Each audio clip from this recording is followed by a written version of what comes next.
네, 여러분 안녕하세요. 관악구민과 함께하는 열린 강좌 6강 시작하겠습니다. 네, 사회를 맡은 아시아너브 최진희라고 합니다. 반갑습니다. 이제 6강 동안 많은 분들이 또 유튜브를 통해서 이렇게 열린 강좌를 보고 계시는데요. 아시아 대도시를 이해하면서 우리를 이해하는 과정. 네, 우리 관악구민들이 많이들 함께 하셨으면 좋겠습니다. 그 마지막 여정이 바로 인도네시아인데요. 대도시 국제 비교 관점에서 본 자카르타인의 사회인식. 인도네시아는 우리나라하고 또 특별히 전략적인 이제 이런 동반 관계를 맺은 국가인데, 그래서 투교도 굉장히 오랫동안 이루어지고 있는 국가로 알고 있지만 많은 분들이 또 낯설어 하시더라고요.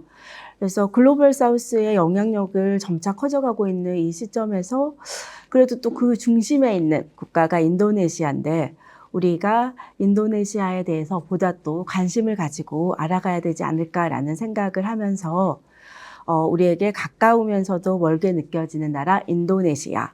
네, 이 프로젝트를 처음부터 기획하셔가지고 열심히 이끌어가고 계시는 우리 서울대학교 아시아연구소 최경희 교수님께서 오늘 아주 흥미롭게 소개를 해 주시겠습니다. 네, 최경희 교수님 부탁드립니다. 네, 반갑습니다. 오늘 끝나기에는 얼마나 학수고대했는지 모릅니다. 6강까지 진행하느냐고 정말 배운 것도 많고요. 그 다음에 이거 하기를 잘했다 싶은 게 정말 여러 가지 의미가 있습니다. 이제 저는 제가 알고 있는 인도네시아에 대한 역사와 사회 문화를 기초로 해서 이 데이터가 갖고 있는 함의가 무엇인지에 대한 얘기를 드리려고 합니다.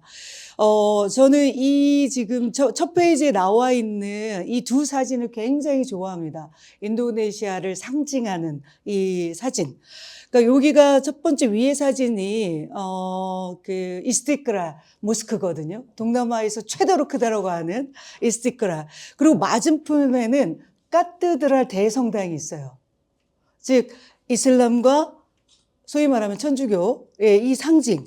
이게 서로 마주보고 있으면서 인도네시아가 추구하는 종교 간 화합, 조화가 이게 요것을 구상을 하면서 옆에 보면은 모나스 광장이라고요.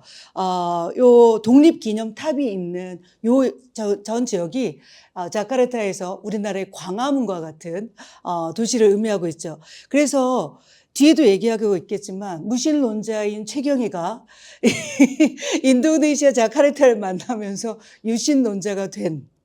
그래서 저한테는 자카르타를 통한 인도네시아는 지금까지는 제가 이제 인도네시아 2004년에 가고 나오고 난 다음에 거의 20년을 경험하면서 제가 갖고 있었던 통념을 깬 나라이기 때문에 정말 저한테는 한국만큼 소중한 인도네시아인데 요 결과물을 통해서 무슬림 최대 보유국인 자카르타이지만 인도네시아이지만 우리가 생각하는 그런 경직된 나라가 아니라 굉장히 유연하며 굉장히 실용적이며 굉장히 우리와 함께 할 수 있는 나라 중에 하나일까 아닐까 그 얘기를 충분히 소개해 올리면 저의 오늘의 목적을 다했다 싶습니다.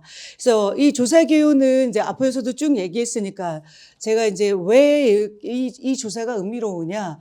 흔히들 아시아에 대한 것들이 굉장히 필요한 시대가 됐는데 아시아에 대한 이해도 우리 한국 사회가 굉장히 많이 떨어져 있는데 아시아 대도시 가치 조사는 아시아 이해를 위한 첫 출발이고 그런 면에서는 이 동북아시아 동남아시아라고 얘기하는 이를 커버하는 즉 동북아시아는 한중일 그중에 대만도 들어가 있고 동남아시아는 우리가 알고 있는 동남아시아 10개국인데 저는 이거가 지금 이제 저의 정치 외교학을 하는데 입장에서 이게 하나의 지역으로서의 동아시아 지역 형성에 있어서 매우 중요한 지향을 갖고 있다라는 거죠. 그러니까 지리적인 의미에서의 동아시아는 동북아시아, 동남아시아라고 하는 것들을 다 포괄하고 있기도 하고 지정학적 의미에서 동아시아라고 얘기하는 거는 일종의 지금 이제 전 세계적으로 중요한 중심축들이 형성되고 있는데 제가 보기엔 동남아하고 동북아를 합쳐서 동아시아라는 지역의 탄생이 성공적으로 된다면 우리가 바라는 소위 말하면 국제 질서의 새로운 흐름이 만들어질 수 있지 않을까가 저의 잠정적인 추론이에요. 그런데 그 얘기를 다 하기에는 어려우니까 그런 면에서 우리 6강을 쭉 들었을 때 한중일이 갖고 있는 고령화, 저출산의 문제가 있다는 거죠. 이 고령화, 저출산의 문제를 해결하기 위해서는 이 이웃 국가들과의 인적 교류가 굉장히 중요한데 젊은 국가, 동남아 이 부분들이 한중일 고령화된 사회의 문제에 해결을 해줄 수 있는 지역인데 이것들이 서로 상호작용을 하는 것들이 굉장히 중요하다는 거죠. 이것이 서로의 발전에 서로의 미래에 도움이 되는 이 구상을 할 수 있다는 게 바로 동아시아라는 지역이라는 거죠. 자, 그다음에 이제 본격적으로 이제 자카르타에 대한 얘기를 하는데요. 자카르타는 그러니까 데카이 자카르타가 풀네임이에요. 다에라 쿠수스 이부꼬타. 이 꼬타는 도시를 의미하고 이부는 어머니를 의미하는데 어머니의 도시. 그러니까는 전 인도네시아 수도의 의미를 갖고 있는데 수도의 의미도 있지만 굉장히 중요한 건 이 DKY잖아요. 근데 인도네시아 발음은 아베제데 발음이라서 DKI가 아니라 데카이. 이라고 발음을 하는 거죠. 그렇게 발음을 합니다. 그래서 자카르타는 38개 주의 하나의 주이기도 하다는 거예요. 예, 그게 굉장히 상징적인 의미인데 그런데 정말 놀라운 거는 뭐냐면요. 제가 인도네시아를 배울 때마저도 32개 주였는데 34개 주였는데 주가 계속적으로 확장된다는 거예요. 그만큼 인도네시아는 지금 하나의 국가로서 시스템으로서 발전하고 있다는 것을 보여주고 저 깜짝 놀랐어. 38개 주. 제가 1년 전에도 발표를 그렇게 했던 것 같지만 다시 인식을 하면서 너무 놀랍다는 거죠. 예, 38개 주. 즉 인도네시아는 지구상에 존재하는 네 번째로 큰 국가 그리고 네 번째로 인구가 많은 국가 그중에서도 여기가 자카르타라는 거죠. 전체에 비하면 엄청나게 작은 지역인 거고 이 자카르타가 인도네시아의 중심지로서 굉장히 오랫동안 활동을 이제 수도를 세웠는데 이 수도가 이전이 되잖아요. 여기 자바섬에서 여기 깔리만탄 섬으로 이쪽으로 이동을 하는데 그게 핫 이슈이기도 하고요. 그러면 이제 자카르타는 이렇게 크게 보면은 여기 보면은 라웃 자와 바다를 바로 보면서 여기가 이제 네덜란드가 여기 자카르타로 왔었을 때 요 항구로 이렇게 오는 거죠. 자카르타 중심, 그 다음에 북쪽, 동쪽, 서쪽, 남쪽, 서쪽 이렇게 해서 5개의 또 행정구역을 갖고 있습니다. 자, 그래서 요거는 이제 보시면 38개 주라는 얘기했고요. 그 다음에 지금 자카르타를 중심으로 인도네시아 모두 민주화 이후에 그 지방의 자치주가 굉장히 성장 발전하고 있는데요. 되게 놀라운 것든 흥미로운 거 보면은 옛날에는 자카르타 자체만의 데이터를 찾기가 쉽지 않았거든요. 그런데 놀랍게도 2001년부터 인도네시아도 민주화되고 나서 지방자치가 되면서 각 주들이 데이터를 조사하고 그 데이터를 정리해서 올리는 일들을 너무 잘하고 있습니다. 그래서 제가 여기 보면 프로빈시 데카이 자카르타 달람 앙카트 그러니까는 예를 들면 자카르타에 대한 여러 조사가 따끈따끈한 2024년 데이터가 나왔다는 거죠. 예. 그러면서 쭉 보시면은 예를 들면 맨 위에는 인구 수는 1000만의 인구를 자랑하는 도시인 거죠. 자카르타는. 그다음에 네, 감사합니다. 몇 번을 했는데도 이제 예, 여기가 이제 인구수를 얘기하고 여기는 기대 수명치, 그러니까 어느 정도 나이까지 사시는지 75세라고 얘기를 하고 이런 것들을 쭉 얘기를 하고 있는데 제가 놀라웠던 거 이거를 일일이 다 하기에는 너무 많은 시간이 걸려서요. 제가 놀라웠던 거는 뭐냐면 요거예요. 인간 개발 지수. 아시다시피 인도네시아 전체를 봤었을 때는 인간 개발 지수가 6 내지 7 정도인데 이거는 83%, 그러니까 100을 기준으로 하면은 상당히 높은 인간 개발 지수를 갖고 있다는 거고요. 그다음에 또 하나는 여기를 보시면은 여기를 보시면은 경제 성장률 4.9% 정도. 요것도 표도 보는 것도 되게 흥미로워. 우리나라는 천 단위에서 콤마를 찍죠. 근데 인도네시아는 우리랑 점이랑 콤마랑 다른 의미예요. 예, 그것도 자료를 볼 때 되게 흥미로운 건데, 그런 면에서는 여기 보시면은 여기가 소비할 수 있는 밑에서 두 번째 여기가 보면은 자카르타 1,000만의 인구가 어느 정도 1년간에 소비할 수 있느냐라고 하는 평균치를 낸 거예요. 즉 요거가 루피아로 나와 있지만 제가 어젯밤에 계산을 해봤죠. 그러면은 우리나라에 3천만 원, 1년에 소비할 수 있는 것이 3천만 원이라는 거예요. 사실 우리가 보기에는 낮은 것 같지만 그렇지 않습니다. 소비할 수 있는 돈이 평균 자카르타 1,000만 명 중에 3천만 원이라는 건 적은 돈이 아닙니다. 그래서 자카르타 같은 경우는 상당히 부유한 도시 중에 하나다라고 할 수 있습니다. 네.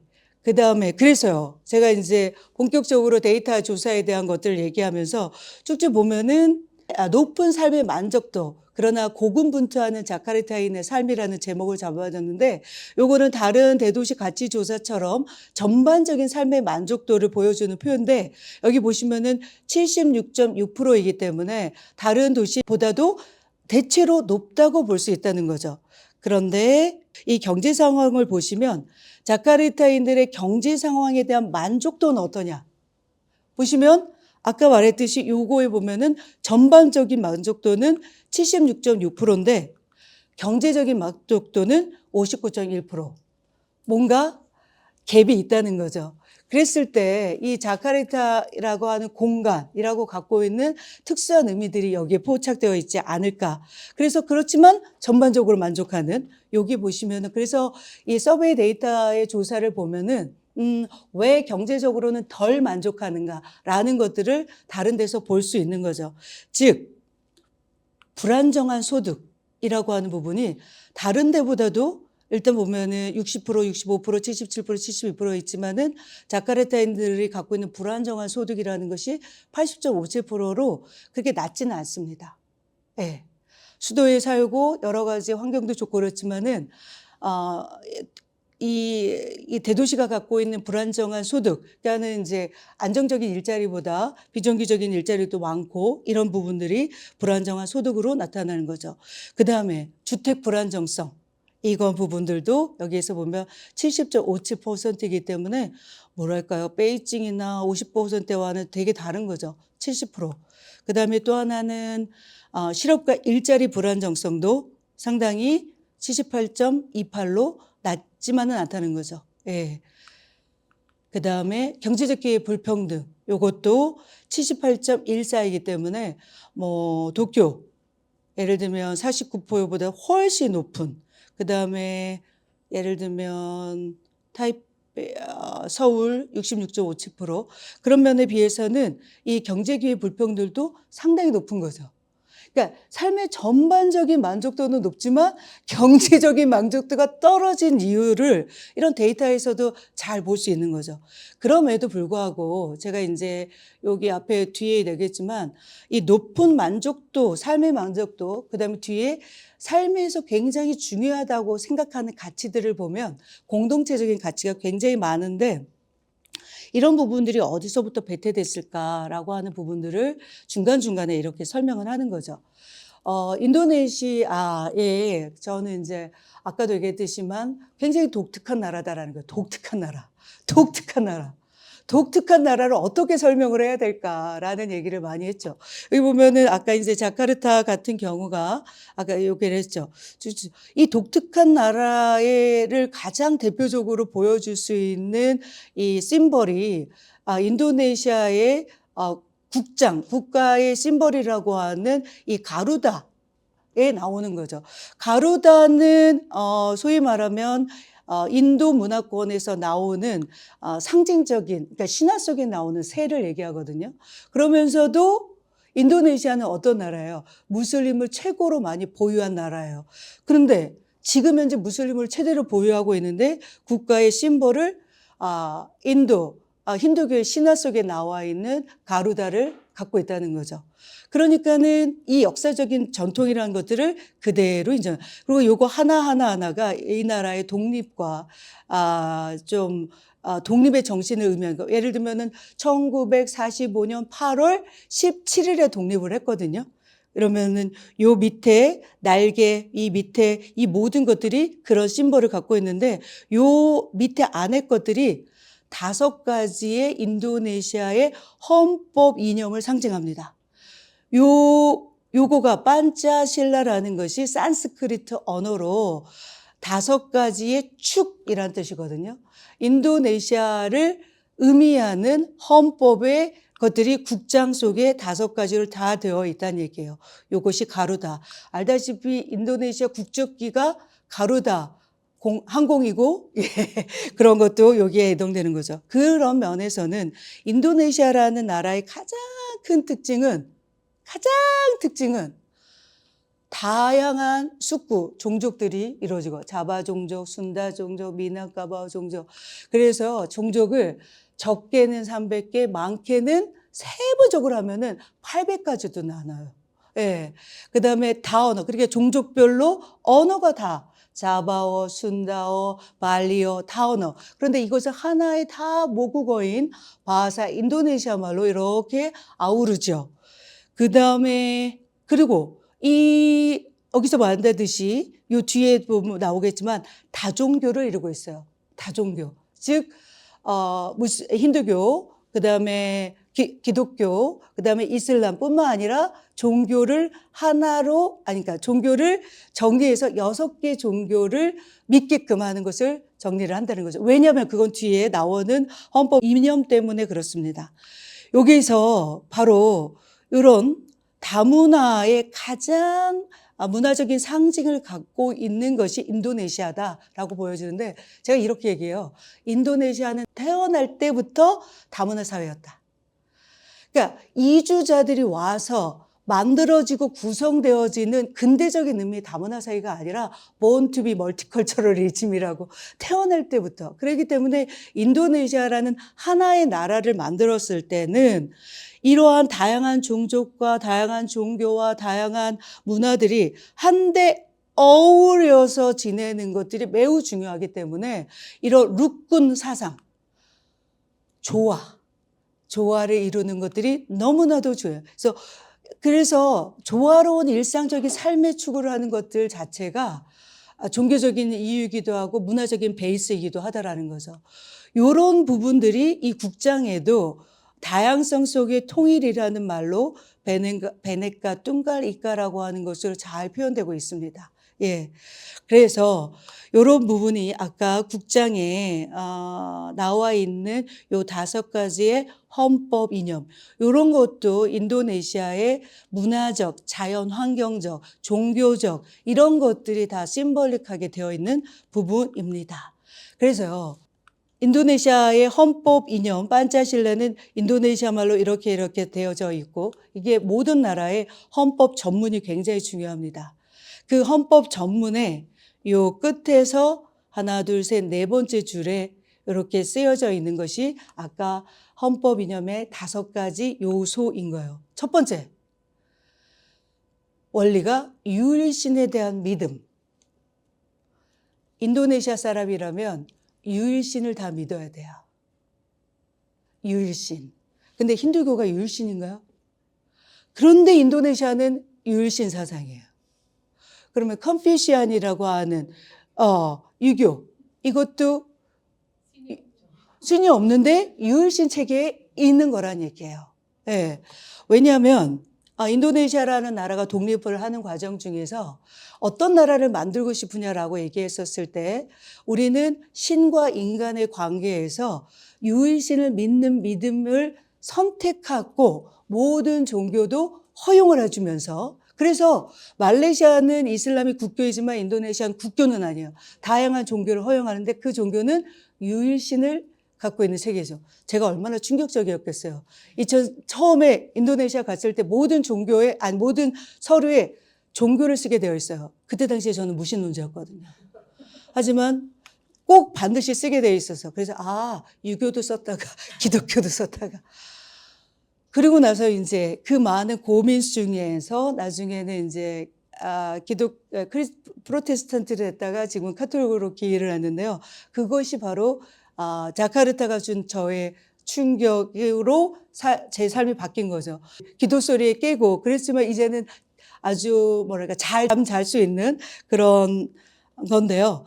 보면서 여기 보면 유일신에 대한 믿음, 그리고 두 번째는 오히려 이렇게 그러니까 인본주의라고 표현을 해요. 그런데 이제 바하사 인도네시아 말로 쭉 정리하면 정의롭고 인간적인 인류애를 갖고 있다. 그다음에 인도네시아는 하나가 됐다.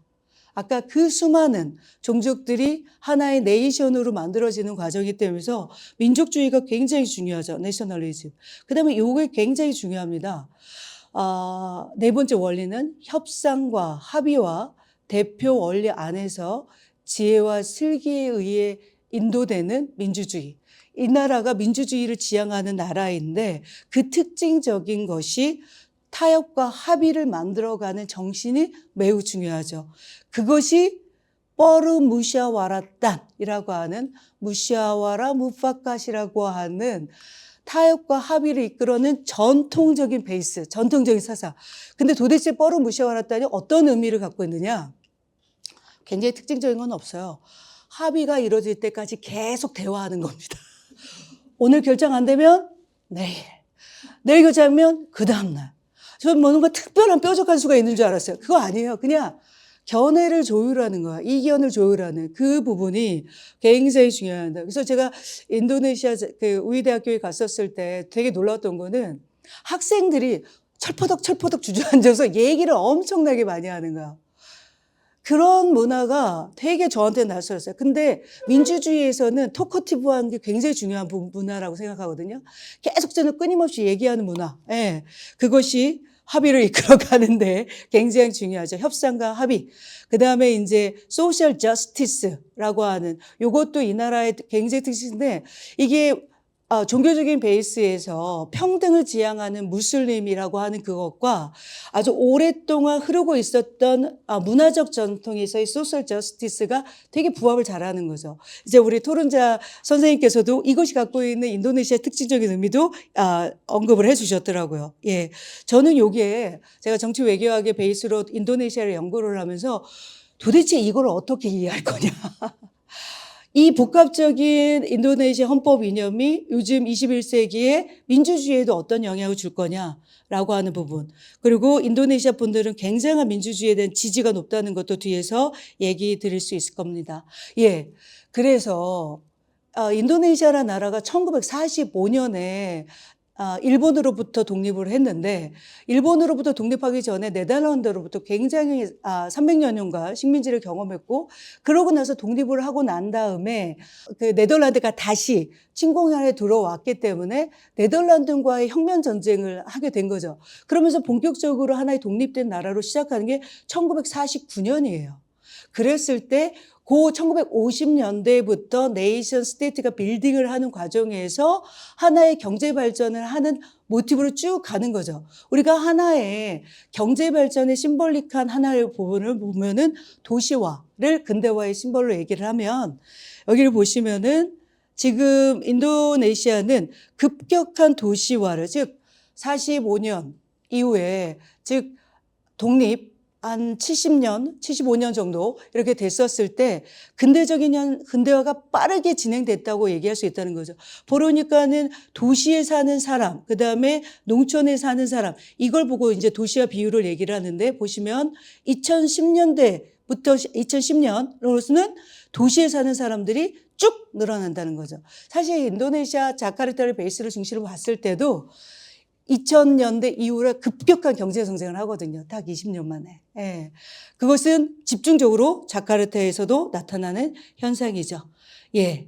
그래서 이런 급격한 도시화라고 하는 것 속에서 가장 집중적으로 나타나는 현상이 당연히 자카르타이겠죠. 자카르타. 그래서 가장 높은 인구 밀도를 갖고 있는 자카르타. 예. 그래서 요 빨간색으로 갈수록 인구 밀도가 높는데 자카르타는 파란색이에요. 얼마나 높으면 특별하게. 예. 그런 도시에서 사는 자카르타인들은 높은 삶의 만족도를 갖고 있지만 우리의 삶을 추구하기 위해서 경제적으로 고군분투하고 있다는 것이 표로도 나타난다는 거죠. 이게 여기서 아까 나왔다는 고군분투하는 경제 자카르타인들이라고 보여줄 수 있는 게 바로 전체적으로 이제 요거는 2024년은 38개 주지만 요거는 34개의 주를 기초로 기존의 주를 기초로 주별로 경제 성장률을 표현하는 표거든요. 여기 보시면은 말루크 우따라가 지금 가장 높은 경제 성장률을 보여주고 있다는 얘기예요. 그러니까 우리가 자카르타라고 해도 지금 최근에 이제 60년, 70년의 변화 중에 비하면 경제 성장률이 그래 높지는 않은 거라는 거죠. 그러니까 다른 데로 굉장히 확산 발전되고 있다는 거예요. 일단은 그다음에 지난 근대화 시기에는 집중돼서 자카르타에 모였지만 다른 도시들도 엄청 성장하고 있다는 걸 보여줄 수 있다는 거죠. 그런데 요거는 뭐냐면 정말 압도적으로 이렇게 노란색이 높죠. 이거는 바로 뭐냐면 아까 자카르타는 그동안 인도네시아 경제 성장이 압축된 도시이기 때문에 1년간 소비를 지출할 수 있는 능력 을 보여주는 표인데 자카르타에 사시는 분들은 압도적으로 높은 거죠. 예. 그다음에 요 표도 아까 제가 이제 자카르타 주정부에서 나온 최근의 데이터로 표현한 그 부분이라고 했죠. 근데 요거 해석할 것도 굉장히 많아요. 제가 이제 뒤에 표로 얘기했지만 요걸 다 일일이 얘기하지는 않겠습니다. 네. 이게 도움이 되진 않아요. 이 유튜브를 보시는 분들은 나중에 이게 구체적으로 궁금하다 그러면 저한테 메일을 보내시면 되고요. 핵심적으로는 앞에 내용과 그리 다른 건 아닌데, 모든 도시들이 지금, 각축적으로 경제 성장을 하고 있다는 것들을 보여줄 수 있는 거예요. 그러면서도 여기 이제 두 번째가 핵심적으로는 첫 번째 것만 보여주려고 하는 거예요. 요거, PK, RT, 그러니까 에르테라고 얘기하는 요거는 뭐냐면은 여기 보면 그러니까 가정 단위로 얼만큼 소비할 수 있는 능력이 있느냐라고 하는 부분인 거죠. 그랬을 때는 앞에 보였지만 인도네시아 자카르타 같은 경우도 쭉 보면은 가장 낮은 도시들에 비하면 좀 높지만 가장 높다고 보여지는 그 다른 도시에 비해도 낮은 거라는 거죠. 이게 아까 고군분투하고 있는 자카르타인들의 삶 속에서도 그렇다고 낮지도 않고 상당히 높지도 않고, 그러니까는 인도네시아 전체를 봤었을 때는 어떻게 보면은 골고루 전반적으로 소위 말하면 소비층들이 형성되어 있다고 볼 수 있습니다. 네.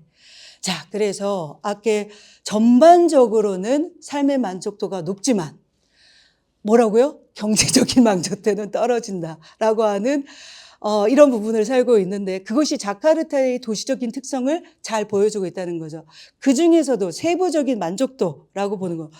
자, 이것도 되게 흥미로운데, 예를 들면은 가족 생활의 만족도라고 얘기했었을 때 79.0%, 적지는 않죠. 그 다음에 1도는 직업 만족도. 그러니까는 가족이나 공동체의 만족도는 굉장히 높은데 상대적으로 경제 또 직업 이런 부분들은 그거에 비하면 떨어지는 것을 대비적으로 볼 수 있어요. 그러니까 어쩌면 이거는 삶에 대해서 중요하게 여기는 것들이 무엇이냐라는 뒤의 부분과 기대치와 현실의 갭 사이에 있는 부분까지도 해석될 수 있을 것입니다. 예. 자, 그 다음에 친구 및 동료와의 관계도 앞에 일 또는 직업 관계에 비하면 상당히 높은 편이죠. 예. 70.7%. 다음에 이웃과의 관계. 이것도 다른 나라에 비하면 적다고는 볼 수 없습니다.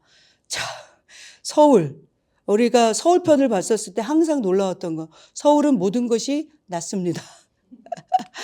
이웃과의 관계 28.7. 와우. 이거에 비하면 이제 자카르타는 이웃과의 관계. 사실 인도네시아는 굉장히 외곽에서 보면 자카르타를 보면 이제 진행을 하다 보면 굉장히 시끄럽고 번잡하고 복잡하고 이러는데요.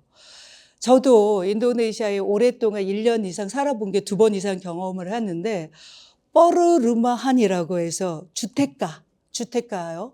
주택가 안으로 딱 들어가면 완전히 단절된 세계예요.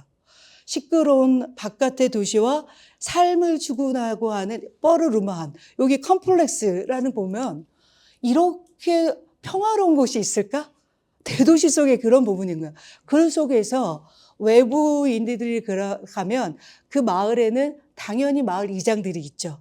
그러면은 외부인들이 거기 가서 살려고 하면 반드시 신고하게 되어 있어요. 그래서 신고를 통해서 이웃산의 낯선 사람들의 위험성을 낮추고 그 신뢰도를 갖추며 이웃과 함께 지내는 것들을 너무 중요시 여겨야 하는 삶이라는 거죠. 그게 주택이라고 하는 구조에서도 굉장히 잘 드러나고 있습니다. 자, 그 다음에 거주 지역의 만족도도 대체로 자카르타. 저도 이제 자카르타를 정말 많이 가보고 그 다음에 지방의 소도시 수라바야, 솔로, 족자카르타 대단히 많이 가보는데 그 대체로 이 도시에 대한 만족도는 높다라고 볼 수 있습니다. 여가 시간 여기 보세요. 그런데 여가 시간의 만족도는 굉장히 낮아요. 네, 왜냐면은 또 다른 어떤 면에서 기대치가 있는데 실제로 자카르타 안에서는 그것을 누리기에는 아까도요 고군분투하는 경제 상황이라든가 또 도시적인 환경에서 느끼는 것들이 이런 차이를 가질 수 있다는 거죠. 여가 시간의 사용의 질도 완전히 아까 가족이나 이런 거에 비해서 그렇게 높지는 않다는 거죠. 근데 대단히 보면 현재 건강 상태에 대한 만족도는 높아요. 뭘까요? 인도네시아인 포함해서 자카르타인들이 건강에 굉장히 예민하는데 그래서 유추해 볼 수 있죠. 건강에 해치는 일들은 거의 잘 안 하려고 하는 거죠. 우리는 뭔가 건강을 해치면서까지도 공부도 해야 되고요. 건강을 해치면서까지도 일의 만족도를 높여야 되죠. 일의 성취도 이루어야 되죠. 그것보다는 개인의 건강 상태 항상 저도 이거 보면서 와 좋다. 네. 그래서 오히려 인도네시아에서 사온 건강식품이 굉장히 많습니다. 저한테. 자, 그래서 이 만족도 순서를 보면 가족 1위 95.6%, 2순위 현재 이렇게 쭉 순서들 앞에 되어있는 거죠. 이걸 보면 특징적으로 저희가 이제 인도네시아에 대해서 알고 있었던 내용들과 이 결과들은 굉장히 부합된다는 걸 볼 수 있죠. 인도네시아 같은 경우는 인간관계가 중시되어지는 사회라는 것이 굉장히 나타나는데 여전히 이 데이터에서도 그대로 잘 나타나는 거죠. 가족, 친구 및 동료, 이웃 이런 부분들. 이것이 근데 뒤에서 이제 그렇지만 그 종교 생활을 하면서 조직 생활을 즐기지 않습니다. 종교 생활은 굉장히 특별하게 개인적인 향유로 하는 것들이 굉장히 많고 물론 조직도 있습니다. 대형 큰 조직, 나하다툴라마, 무함마디아도 있지만 혹시 인간관계 중심은 가족, 친구 및 동료, 이웃 이렇게 된다라는 거. 그런데 요 부분들이 아주 오랫동안 전통사회에 있어서 갖고 있었던 이 부분이 인도네시아에 지금 흐르고 있는 흐름이에요. 여러분 인도네시아를 가시면 어디든지 고통노용 고통노용일 거예요. 근데 서구학자들은 고통노용을 번역을 하기를 분업이라고 번역을 했더라고요. 분업. 근데 서구학자들이 분업으로 번역할 수 있는 추론은 가능해요. 왜냐하면 공동체의 일을 나눠서 한다라고 얘기했었을 때 근데 그것보다 더 중요시 여기는 하위는 뭐냐면 서로 돕는다는 정신이에요. 우리나라 말로는 상부상조라고 하죠. 예, 이 고통노용이 굉장히 중요한 정신이다. 그래서 자카르타라는 대도시 안에서도 이 고통노용이라고 하는 것들이 소위 말하면 하나의 공공기관에서도 계속 얘기를 하고 일상적인 삶에서도 나타나는 거죠. 그래서 일상적으로 이웃들끼리 어려움을 해결하기 위한 공동체 문화를 이끌어주는 정신, 고통노용. 자, 이런 부분이 강조되고 있다는 얘기예요. 예. 자카르타인들이 자카르타 대도시의 매력을 되게 높이 산다고 얘기를 했죠. 그만큼 자카르타는요, 엄청난 메트로폴리탄 거대 도시입니다. 예. 그래서 굉장히 자카르타 하면은 상징적인 펜촉에 있는 이 빌딩부터 시작해서 꽃다뚜와 지금 인도네시아 자카르타가 지금의 이름이지만 옛날 이름은 바타비아라고 얘기를 했고 그 바타비아의 상징을 그대로 갖고 있는 도시. 그런데 보시면 알게요. 대도시 가운데도 이 고층 빌딩 안에 이 평범한 사람들이 살아가는 이 인도네시아의 일반적인 집들이 이렇게 보여줄 수 있는 거죠. 근데 사실은 자카르타가 이게 천만의 인구를 살고 있고 고소득이 살도 있지만 평균은 그렇게 높지 않은 이유는 강력하게 제가 여기를 그림을 사진을 못 넣었죠. 굉장히 빈곤층도 많습니다. 예.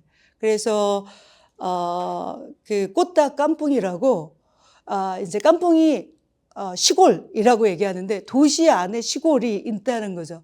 사실 제가 자카르타를 가다가 갑자기 쑥 이쪽으로 가면 와 이런 데가 자카르타에 있구나. 쑥 이런 데가 자카르타가 있구나라고 하는 것을 느낄 만큼 아직 인도네시아가 그러니까 해결해야 될 이 불평등의 문제가 자카르타 안에도 있다. 하지만 이 얘기는 아직 그 사진은 차마 넣지 못했다라고 말씀드릴 수 있습니다. 그 다음에 제가 이제 자카르타뿐만 아니라 인도네시아 전체에서 굉장히 인상적으로 느꼈던 공동체 문화 중에 하나라고 얘기할 수 있는 것들이 인도네시아는 최대 무슬림 보유국이라고 얘기했어요. 그러면은 무슬림 분들은 1년에 한 번씩 금식을 해야 되잖아요. 금식. 그것을 인도네시아 말로는 뿌아사라고 합니다. 인도네시아 말로는 뿌아사. 그래서 금식을 깬다. 금식을 연대해서 부카 뿌아사. 그래서 한 달에 한 번씩 금식하는 동안에 그 해질 무렵에 해가 딱 떨어질 때는 음식을 먹어도 되죠. 음식을 먹어도 돼요. 이거는 뭐냐면 금식하는 동안에는 여러분 이제 그 종교의 심성이 얼마나 크냐면 금식할 때 가장 밤에 기도하면서 하느님과의 깊이 있는 것을 하고 또 하나 중요한 거는 제가 인터뷰 통해서 얻은 건데 배고픔 속에서 우리가 금식하면 얼마나 배고파요. 그 배고픔 속에서 약자들, 가난한 자들에 대한 아픔을 공감을 하는 거야. 그리고 그것을 갖고 있는 것을 나누는 게 바로 북과 부화사입니다. 그래서 금식을 하고 끝내고 같이 음식을 나눌 때는 반드시 이렇게 공동체들과 함께 나눕니다. 직장 동료, 그다음에 못 맡았던 친척, 가족, 동창회. 그래서요, 데이터에는 이 금식하는 기간 동안에 최고의 음식 소비가 찍는. 그래서 여기에 마케팅도 이쪽 시즌에 엄청나게 많아요. 왜냐하면 매일매일이 금식하고 매일매일이 또 함께 음식을 나누는 문화이기 때문인 거죠.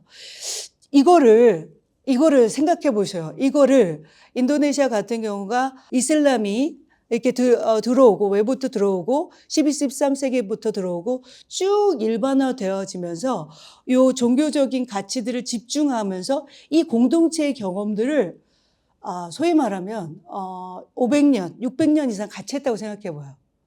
이거는 어마어마한 문화적인 백그라운드라고 저는 생각이 들거든요.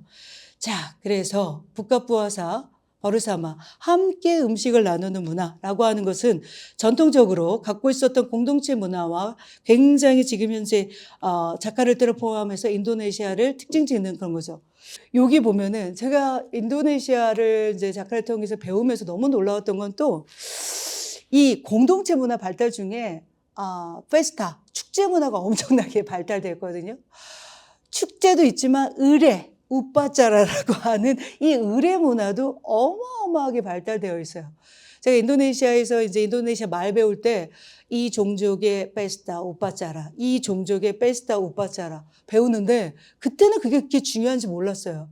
그런데 이게 얼마나 중요한지. 그래서 지금은 전 지역에 전 공동체의 페스타 문화가 이렇게 버라이어티하게 진행된다는 것을 보실 수 있습니다. 그 다음에 굉장히 중요한 말이 있죠. 여기 보면 페스타 랴꺄. 저는 인도네시아라는 사회가 굉장히 이렇게 앞으로도 이제 우리가 누구나 꿈꾸는 경제 발전이라고 하는 걸 하지만 이 경제 발전의 궁극적인 목적지가 어디냐라고 했었을 때 강력한 메시지, 강력한 자기의 목적지가 있다는 얘기예요. 라켓. 인도네시아는. 이거는 일반 피플을 얘기합니다. 예. 그래서, 그러니까 이러한 대중적인 매스의 중심으로 한 페스타 문화가 엄청나게 발달되어졌다라고 하는 것들이 뒤에 우리가 이제 민주주의를 기대하는 것들과 굉장히 긴밀하게 여겼다. 그래서 여러분 이제 바하사 인도네시아 말 중에 제가 굉장히 좋아하는 말이에요. 레아캇. 피플을 의미하는. 예. 자, 그런데 요거 뭔가 쭉 요거 만족도 조사를 보면 이게 월드 밸류 서베이라고요. 아주 오랫동안 전 세계인들에 대한 가치, 밸류를 조사한 것이 있어요. 요것도 일일이 설명하기에는 오랜 시간이 걸리니까 간략하게 이제 말씀을 드리면 X축에는 여기 보면 survival, 생존적 가치, 그다음에 self expression value, 자기 표현적 가치라고 얘기하는 거죠. 0을 기준으로 흔히들 소위 말하면 여기는 이제 물질적 가치와 여기는 탈물질적 가치라고 얘기를 하거든요. 탈물질적 가치. 그다음에 여기를 0을 기준으로 해갖고 traditional value, 그다음에 secular, 세속화된 value. 이렇게를 지금 이 연구진은 1990년대 후반부터 지금 최근까지 연구를 쭉 해왔다는 거죠. 근데 놀라운 거는 인도네시아가 뒤에 나온 데이터랑 굉장히 좋으면서 자리가 별로 변동하지 않습니다. 여기 있죠, 인도네시아가. 어디에 있는가요? 그래서 전통적 가치와 그 다음에 뒤에 나오겠지만, 그러니까 서바이벌 밸류 안에, 그 다음에 전통적 가치 안에 여기에 있다는 얘기예요. 요게 지금도 가장 최근에도 요 위치 그대로 있습니다. 0을 기준으로 서바이벌 밸류와 여기 다음에 전통적 가치. 그래서 자카르타는 외형적으로 굉장히 도시화되어져 있지만 자카르타인들이 살아가는 삶의 방식에서는 아까 전통적 가치와 그 다음에 서바이벌 가치가 굉장히 강력하게 작용하고 있다는 것을 뒤에 가치조사에도 그대로 투영되고 있습니다. 그래서 이거예요. 의미 있는 삶을 위해서 중요한 것이 뭐냐? 아까 만족도에 아까 거는. 근데 이거는 추구하는 가치죠. 그랬을 때 가족 변함없습니다. 95.2. 거의 100%의 가족이 와 상당히 높죠. 그 다음에 일, 직업 중요하답니다. 그런데 아까 보듯이 중요하지만 만족도는 떨어진 거예요. 그 갭이 있다는 거예요. 그 갭을 앞으로 인도네시아 자카르타 사회가 좁혀가는 거죠. 또 하나 저는 이거 보고 알겠어요? 저는 물질적 풍요. 저는 이 정신이 너무너무 95.9. 하루에 5번씩 기도합니다. 그리고 신과의 만남을 합니다. 그런데 물질적 풍요를 추구합니다. 그 다음에 가까운 사람들과의 관계 88.6. 그 다음에 의미 있는 삶의 중에서 건강. 여기서도 계속 건강 나타나죠. 자유도 상당히 높습니다. 그 다음에 취미 85.9. 아까 다른 거에 비하면 취미는 상대적으로 낮죠. 무언가를 배우거나 공부하는 거 88.1. 그 다음에 연애 84.4. 얼마나 중요해요. 도쿄의 청년들은 연애도 중요시 여기지 않는다고 하는데 새로운 것을 경험하는 거 88.9. 그 다음에 신앙, 믿음 93.9. 여러분 생각해 보세요. 가족이 95%예요. 물질적인 풍요도 90%를 찍고 있어요. 신앙도 93.9%를 찍고 있어요. 제가 인도네시아를 처음에 갔고 이분들과 대화를 하면서 신실한 무슬림인데 굉장히 실용적이고 그리고 뭐 내가 뭐 좋은 걸 뒀다고 해서 뭐 고마워하거나 뭐 당연한 거 진짜 아이러니한 부분이 너무 많았거든요. 그러니까 보통의 패턴들이 있을 거 아니에요. 근데 그 패턴에 안 맞는다는 거예요. 이 표에서도 그대로 드러나는 거죠. 그래서 이 부분이 아까 그 월드밸류 서베이에서도 그 데이터에서도 나타나고 이거 그래서 제가 그 다음에 표지가 그 다음에 이제 되게 제가 이거 종교도 종교, 정치는 정치, 취미는 취미 이 부분이 이렇게 해석할 수 있는 거죠. 그런 면에서 아까도 얘기했듯이 종교의 나라라고 했었을 때 무신론자가는 설 수 없습니다. 그런데 우리가 무신론자가 설 수 없다 그러면 뭐 종교적으로 뭔가 억압적이고 막 그럴 것 같아요. 전혀 안 그렇습니다. 굉장히 온건하고 실용적인 종교적인 마인드를 갖고 있죠. 그 다음에 특징적인 거는 우리가 알고 있는 거대한 6대 종교는 유일신 체계 안에서 존재를 하면서 무슬림이 가장 최대로 많이 보유하겠죠. 그 다음에 여기는 굉장히 흥미로운 건 프로테스탄트와 카톨릭을 나눕니다. 보통 흔히들 기독교 이렇게 다 나누는데 이걸 그래서 뭐 고맙죠. 그 다음에 힌두교, 그 다음에 불교, 그 다음에 여기에 유교를 얘기하는 겁니다. 6대 종교. 그런데 여기에서 지금 이제 종교의 자유가 인정되니까 민족 종교, 그러니까 원래 토착 종교가 있잖아요. 우리 토착 종교도 여기 7번 종교에 넣어줘! 이렇게 하는데 그거가 이제 앞으로 어떻게 변화될지. 자, 그래서요. 종교는 종교, 정치는 정치, 취미는 취미. 버라이어티하지 않습니까? 그래서 인도네시아 같은 나라, 인도네시아는 이번에 최근에 지금 총선과 대선이 있었고 2월 14일인가 그렇죠. 그래서 지금 프라보우 대통령이 지금 10월 20일에 취임을 했고 최근에 12월에 38개 주의 모든 자치주의 주지사, 그 다음에 군수, 소위 말하면 그 다음에 지역의 지방의원 다 뽑았어요. 엄청나는 민주주의 지수가 되게 더 높은 나라인데 거기에서 이거는 지난번에 선거에서 나왔던 정당들이 어마어마하게 많죠. 어마어마하게 많습니다. 다양한 정당이 있는데 크게는 보면은 세속화된 정당, 아까 판차실라라는 헌법 이념을 따르는 세속화된 정당, 그 다음에 이슬람적 가치를 하는 이슬람 정당이라고 해요. 그래서 아까 요 표에 의하면 무슬림 보유국의 87.2%예요. 그러면 이 사람들이 종교는 종교, 종교가 정치가 되려면 다 누구를 찍어요? 이슬람 정당을 찍어야 되잖아요. 근데 전혀 그렇지 않다는 얘기예요. 여기 보시면 이것도 빼까베, 빼까에스 뺀, 빼베베, 피피피, 빼베빼, 빼띠가라고 빠르타이 우맛. 요거까지 이슬람 정당 굉장히 많죠. 요것도 뭐 정치적으로 다 다양해요. 나중에 원하시면 제가 다 특경해 드리도록 하겠습니다. 제 전공 분야인데 어쨌든 이들을 지지하는 전체 프로가 퍼센테이지가 30.9%예요. 와우. 대부분은 판차실라 세속화된 정당을 지지하는 게 높습니다. 그래서 지금 그 인도네시아의 그 대통령을 만들어낸 게린드라. 요게 빼데이빼, 요게 골카르, 예, 그러니까 요게 게린드라입니다. 근데 13.47%를 갖고 어떻게 집권당이 되냐고요? 아니요, 연립해서 만듭니다. 하여튼 요것도 굉장히 인도네시아 특징이에요. 인도네시아는 한 권력을 집중하지 않아요. 다 쉐어를 하고 있다는 거죠. 이것도 정치적으로도 굉장히 등장해요. 그 다음에 종교는 종교, 정치는 정치, 취미는 취미. 인도네시아 사람들이 한류 지수 1위를 지금도 찍고 있습니다. 예. 그래서 지금 국제문화교류진흥원 코피스에서 한류를 측정을 하는데요. 제가 이거 보고 한류 연구를 시작했어요. 인도네시아. 2019년부터 한류 지수 1위 영역 내에 그 X축, Y축에 여기가 모든 것에서 상층을 의미하고 있는데 인도네시아가요, 만약에 돈을 쓸 수 있는 능력이 있으면 여기 한류 심리지수라고 얘기하는 게 여기 대중화 지수보다 이거는 지불할 수 있는 능력을 얘기하거든요. 만약에 더 능력이 있으면 여기 쭉 갈 거예요. 쭉 갈 거고요. 좋아하지만 아직 물건을 좀 못 사고 있죠.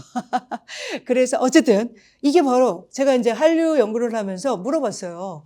어떻게 무슬림적 가치랑, 근데 여기도 있어요. 무슬림적 가치랑 한류적 가치가 위배된다고, 조금 안 맞는다고 생각하는 사람도 있어요, 있기는. 그런데, 그럼에도 불구하고 내가 무슬림인으로서 이슬람적 가치를 중시 여기지만 한류를 통한 K-드라마, K-팝, 그 다음에 예능을 엄청 좋아합니다. 한국의 예능 엄청 좋아합니다. 그걸 보면서 즐기고, 느끼고, 누리고 하는 것들은 뭐가 문제야? 취미는 취미. 그래서 이것도 인도네시아인들의 사회인식, 가치인식이 너무 좋은데 전반적으로 봤었을 때 자카르타인들이 두드러지게 하는 것들이 있죠. 여기랑 여기. 이 세 축이 굉장히 중요합니다. 이쪽이 평등, 이쪽이 신에 대한 믿음, 이것이 민주주의입니다. 평등, 신에 대한 믿음, 민주주의. 그래서 아까도 말했듯이 인도네시아 전통사회에서 오랫동안 갖고 있는 고통론이요, 공동체주의적인 부분들이 자유보다는 평등적 가치를 중시 여기는 것으로 등장을 했고, 그 다음에 종교를 가져야 되는 것이기 때문에 신에 대한 믿음은 가치적으로 매우 중요합니다. 또 하나, 제가 인도네시아를 동남아 여러 국가 중에서 연구를 하게 된 것도 바로 이 부분이에요. 민주주의. 민주주의에 대한 기대가 너무 높습니다. 그리고 민주주의라는 나라가 된 것에 대해서 굉장히 프라이드가 높습니다. 그래서 요 전체 구도에서 자카르타가 갖고 있는 이 특징들은 이제 표가 긴 것으로 등장을 하고, 구체적으로 보면 아까 여기 보면 평등, 여기 신에 대한 믿음, 민주주의입니다. 자, 그래서 아까도 얘기했듯이 1순위를 합쳐서 보면 요게 아까 얘기를 한 거고 같은 얘기니까요. 자, 그래서 왜 이것을 중요시 여기느냐. 그리고 인도네시아가 민주화되고 난 다음에 발리 데모크라시라고 해서 민주주의 국가들과 민주주의를 지향하는 나라들과 함께 전 세계적인 포럼을 만들고 있다는 거죠. 그래서 인도네시아라는 나라의 민주주의가 굉장히 중요한 이유는 뭐냐?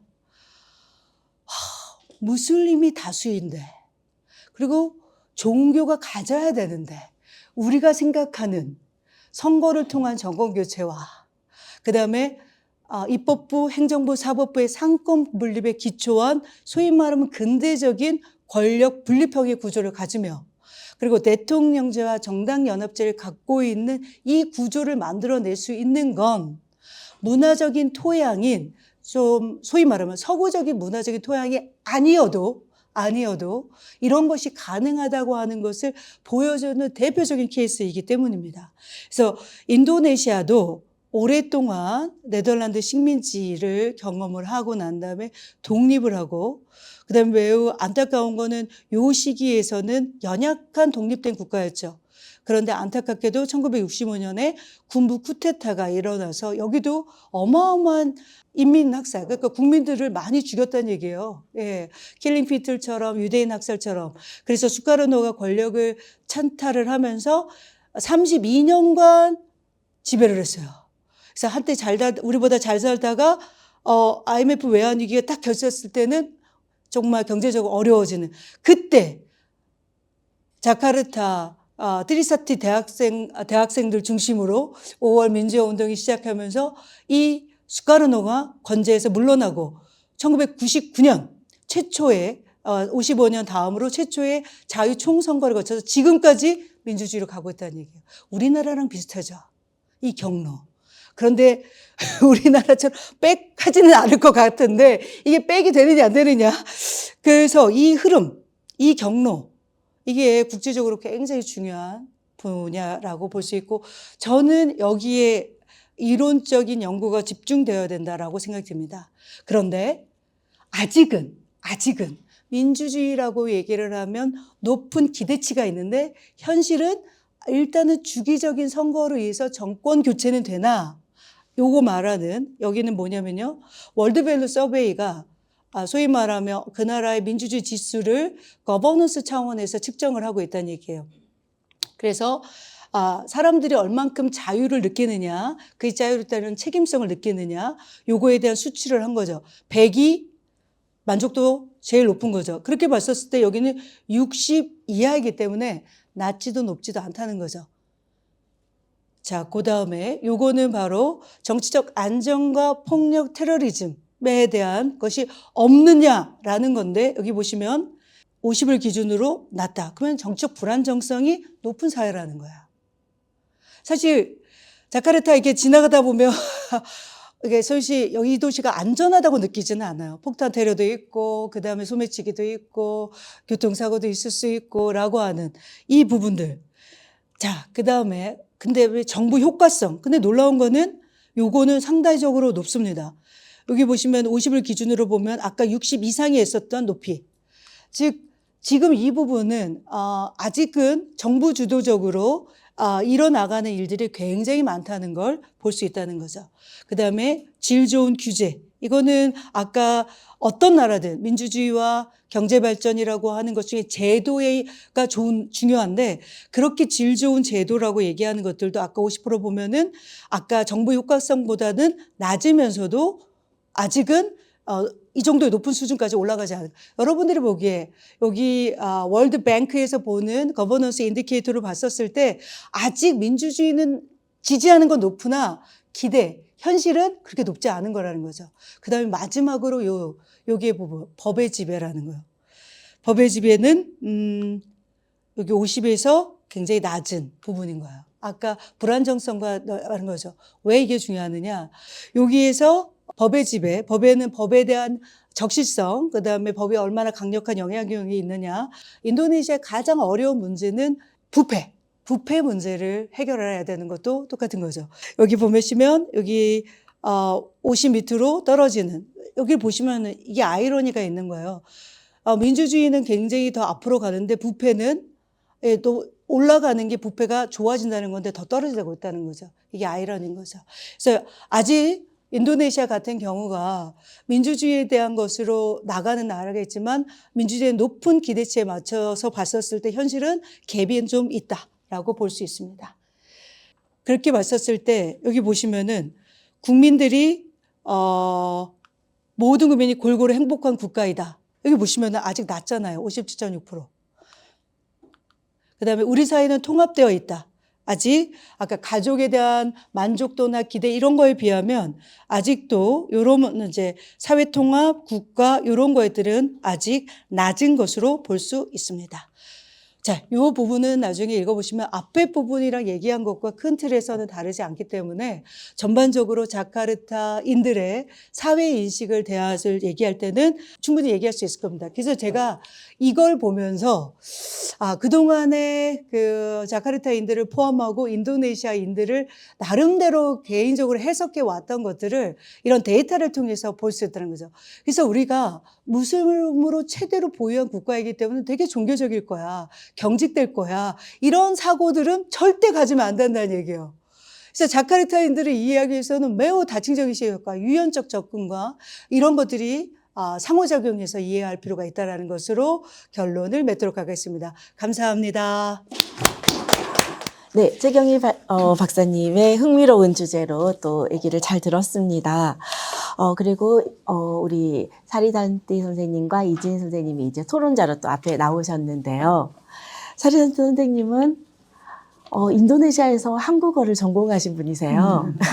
인도네시아에서 한국어를 전공하고 앞서 말한 것처럼 네, 취미는 취미였으니까 또 이제 한국어에 대한 그런 K-팝 또 그리고 K-드라마에 대한 열정으로 한국에 오신 분이십니다. 그래서 또 재미있게 발표도 듣고 또 그에 대한 또 이야기를 해주실 것 같은데요. 먼저 사리단띠 선생님께서 이 발표 어떻게 들으셨는지 발제에 대한 토론 부탁드리겠습니다. 네. 안녕하십니까. 인도네시아에서 온 사리산티입니다. 반갑습니다. 자바섬에 위치한 자카르타는 인도네시아의 수도입니다. 자카르타는 인도네시아의 최대 도시로 인구가 약 1천만 명 이상이며 동남아시아에서 인구가 많은 도시 중 하나입니다.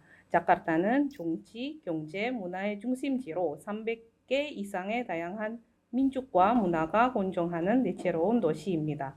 또한 자카르타의 위상을 보여주는 한 가지 예로 자카르타는 인구가 가장 많은 자바섬의 중심 도시이며 현재까지 인도네시아 대통령들은 전부 자바섬 사람이라는 것입니다. 이것은 자카르타가 인도네시아 시민들 사이에서 매우 높은 위상을 보여주는 아주 좋은 예시입니다. 농촌 지역의 많은 사람들이 자신의 운명을 바꾸거나 도시에서 일하기 위해 자카르타에 모이기 때문에 자카르타는 주민과 외지인들도 가득 차게 됩니다. 자카르타에 유입되는 인구의 수가 많아 대기 오염이 심하고 지구 온난화로 인해 해수면이 상승하여 자카르타의 육지 면적이 낮아지고 있습니다. 이에 따라 자바섬에 위치하며 국가의 수도로 알려져 있는 자카르타는 수도로서의 명칭을 버리고 특별 대도시가 되며 수도는 나중에 칼리만탄 섬에 있는 도시의 누산타라 이름으로 대체될 예정입니다. 서울과 마찬가지로 많은 기업의 본사와 교육 및 의료시설로 인해 자카르타는 주민들로 가득 차 있습니다. 다른 점은 평균적으로 거의 모두 자카르타 주민들이 신앙이나 종교를 가지고 있다는 것입니다. 어린 시절에 기본적인 종교적 가르침을 받았으며 종교에 대한 노출이 자주 이루어집니다. 하지만 종교 집단에 대한 소속감은 높지 않은데 일상생활에 종교적 행동들이 녹아 있습니다. 종교적 가르침 덕분에 자카르타 주민들은 가족을 우선시하며 어느 날 자신의 성취에 쉽게 만족합니다. 따라서 자카르타 주민들이 경험하는 스트레스 수준은 도시 지역이라 할지라도 다른 나라의 도시 지역 주민들만큼 심각하지 않습니다. 이슬람을 많이 믿는 나라로서 이슬람의 문화 중 인샤알라는 무슬림들이 많이 사용하는 용어로 신의 뜻대로 또는 만일 신이 원하신다면 이라는 뜻입니다. 이는 모든 것이 신의 뜻은 맡긴다는 의미와 비슷합니다. 이로 인해 대부분이 무슬림인 인도네시아 사회에서 상대적 불안감을 덜 느낄 수 있다고 생각합니다. 저 사람은 가진 게 많은데 왜 나는 가진 게 적을까? 라는 의문이 종교적으로 해소될 수 있는 것입니다.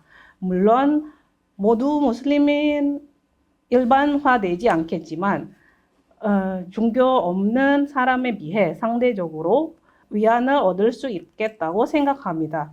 종교적 신념과 가르침 때문에 자카르타 사람들은 나눔과 돕다는 것은 좋아해서 스드카이라는 용어가 나올 정도입니다.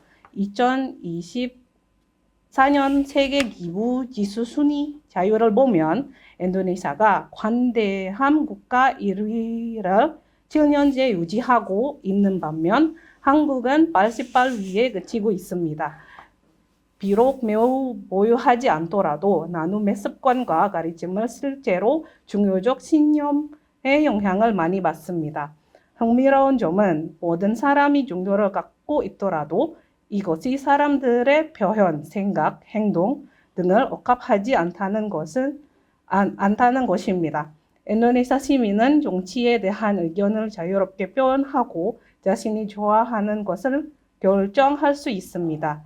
2024년 선거 정당 참여자를 보면 17개의 정당이 있는데 이는 한국의 정당 수인 21개와 있는데 차이가 별로 많지 않습니다. 자카르타 주민들은 개인적인 즐거움을 자유를 누리고 있습니다. 한국을 찾는 관광객 통계를 보면 인도네시아 관광객이 10위로 지지하고 있습니다. 그리고 2012년 제 개인적인 경험에 따르면 당시 해외 뮤지션의 콘서트가 있을 때면 보통 하루만 진행됐습니다. 하지만 한국 아이돌이 사상 최초로 2일 연속 콘서트를 진행해 티켓 예매가 즉시 매진되었습니다. 지금까지 자카르타는 한국 배우와 아이돌의 콘서트나 팬미팅의 성지가 되었습니다. 자카르타 주민들은 글로벌 브랜드에 매우 익숙합니다. 자카르타의 거리를 오가는 자동차 브랜드를 살펴보면 일본 브랜드의 자동차는 물론 독일차, 최근에는 한국의 현대차까지 자유롭게 인도네시아의 도로를 달리고 있습니다. 그리고 집에서는 한국의 삼성 및 LG의 가전제품을 이용하며 거리와 삼전 등에서 미국 브랜드와 중국 브랜드의 다양한 모바일 기기를 사용하는 모습을 쉽게 볼 수 있습니다. 일반적으로 아시아의 대도시를 살펴보면 그곳에서 많은 유사점을 발견할 수 있을 것 같습니다. 유사점은 대부분 눈에 보이는 것, 예를 들어 높은 빌딩, 대단지 아파트, 거대한 백화점, 도로를 달리는 자동차, 사람들이 이용하는 각종 제품 등 경쟁적인 부분인 것 같습니다. 하지만 저는 눈에 보이지 않는 것에 대해 얘기해 보고 싶었습니다. 특히 종교적 부분에 대해 생각을 해봤습니다. 서울뿐만 아니라 한국인들은 종교를 가지고 있지 않는 경우가 많습니다. 어떤 종교를 믿는 것이 중요한 것이 아니라 종교가 있다는 것 자체가 자신이 힘이 될 때 의지할 것이 종교가 없는 사람보다 최소 한 것이 더 있는 것이라 생각합니다. 행복을 추구하는 한 가지 방법을 될 수도 있을 거라 생각합니다. 요즘 인도네시아도 SNS의 발달과 함께 전 세계의 사람들의 삶을 보며 많은 고민에 빠지고 있습니다. 한국에도 제가 모르는 한국인만의 의식적, 정신적인 장점이 분명히 있을 것입니다. 자카르타와 서울이 서로 장점을 공유하고 좋은 영향을 미칠 수 있었으면 좋겠습니다. 감사합니다. 네, 역시 한국어를 전공한 분답게 아주 논리적으로 토론문도 잘 작성해 오셨는데요. 저 깜짝 놀랐어요. 2024년 세계 기부 지수가 인도네시아가 1위, 7년 동안 1위. 그런데 한국은 88위군요. 아, 정말 놀라운 지수고요. 우리 최경희 교수님도 무교였다가 인도네시아 가서 종교를 가지셨다고 했는데, 네, 종교에 대해서 이렇게 생각하는군요. 근데 또 한국과 큰 차이가 종교에 대해서는 이렇게 높은 지수를 가지고 있는데, 종교 집단에 대한 소속감은 낮다. 네. 이거 교수님도 인정하시나요? 네네네. 또 우리나라는 좀 차이가 있죠. 우리는 네, 종교에 대해서는 이제 낮다고 하지만 우리는 또 뭐 교회라든지 천주교라든지 또 뭐 성당 여기에 대한 또 소속감을 굉장히 또 강조하고 있는 걸로 저는 느끼거든요. 그래서 이게 한국과 인도네시아가 또 이런 차이가 있구나 굉장히 흥미롭게 잘 들었고요. 또 앞으로도 인도네시아 종교에 대해서 저는 무슬림만 있는 줄 알았어요.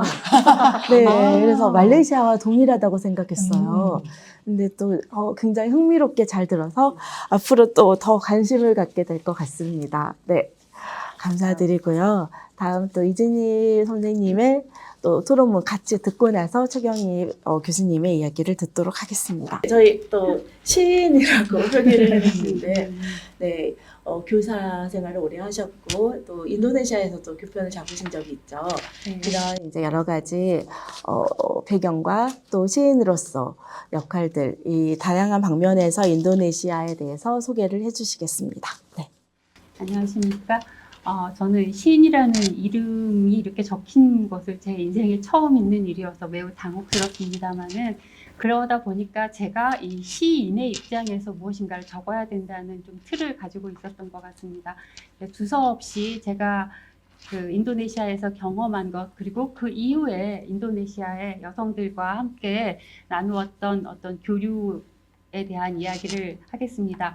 이미 두 분께서 충분히 말씀해 주셔서 저의 인도네시아에 그 대한 지식이 위키피디아 한 편을 쫙 본 것처럼 굉장히 많은 것들이 들어와 있는데요.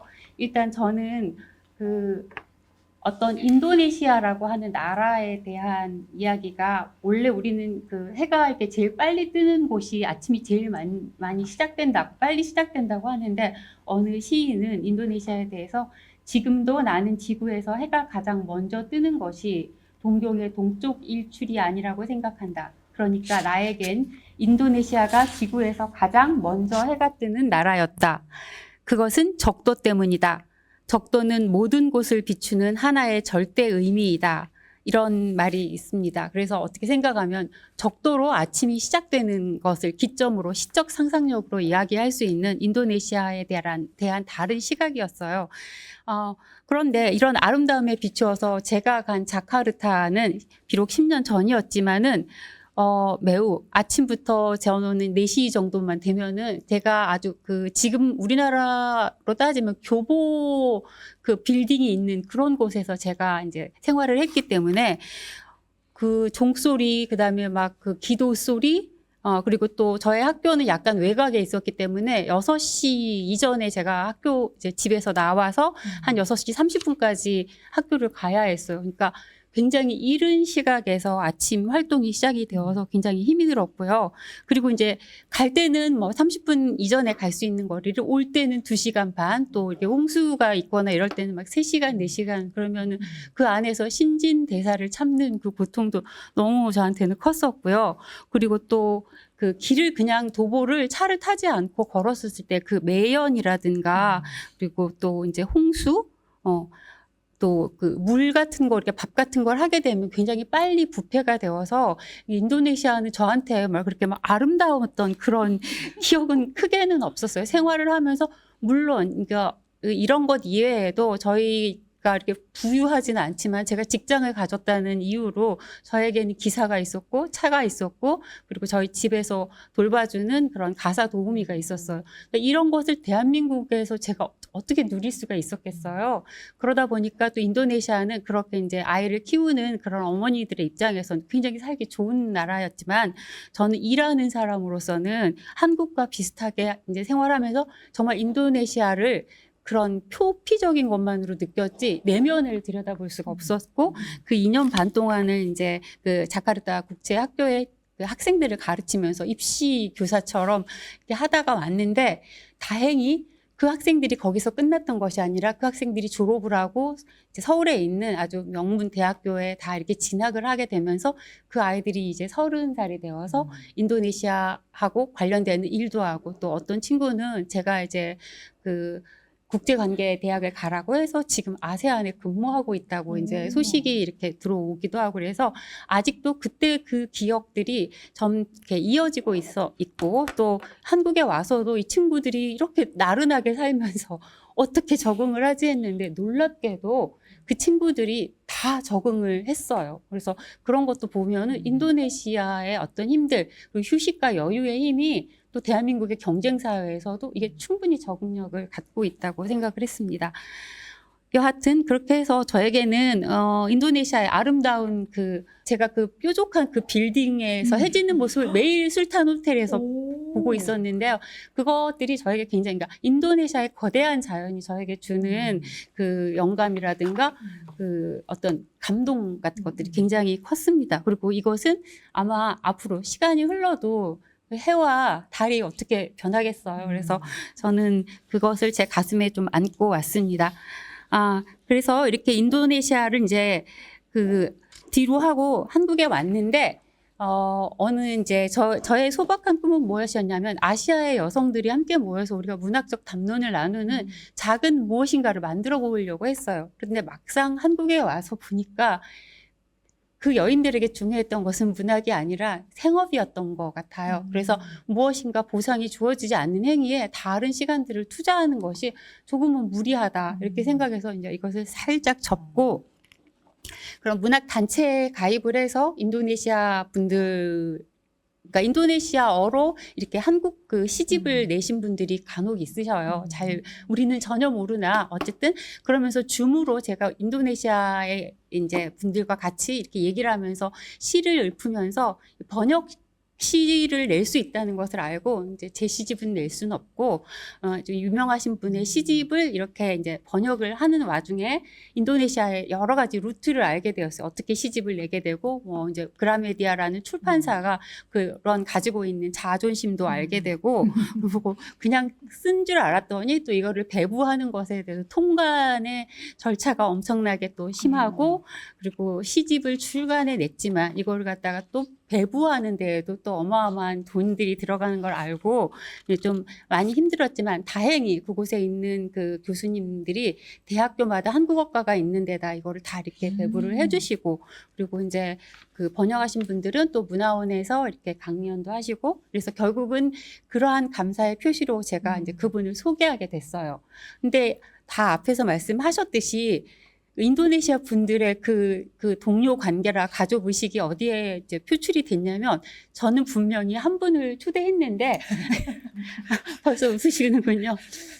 내 친구 누구가 가도 되느냐, 일주일 뒤에 또 가도 되느냐 그런데 한국 사람은 거절을 잘 못해요. 그래서 어떻게 저런 제안을 할 수 있지? 라고 말하면서 뭐 그냥 예스 했는데 나중에 알고 보니까 그거는 그분들이 그냥 하는 것이지 그때 거절을 해도 또 그분들이 크게 실망하는 것도 아니었대요. 그런데 저는 그거에 대한 부담을 좀 갖고 있어서 엉겁결에 이제 네 분을 모시고 투어를 하게 됐는데 그 다이나믹한 그런 투어에 또 그리고 그분들이 그 이제 시 낭송을 직접 하셨는데 대한민국의 시 낭독은 굉장히 밋밋해요. 슴슴해요. 그냥 자기 시를 우글거려서 안 돼서 자기 스스로도 어색해하면서 읽는데 일단 이분들은 무대에만 나오시면은 거의 뭔가 이렇게 신을 받아서 내 목소리가 아니라 시가 춤추고 노래하듯이 굉장히 퍼포먼스가 강하면서 저는 그 에너지를 보고 정말 깜짝 놀랐어요. 인도네시아 여성들이 항상 이렇게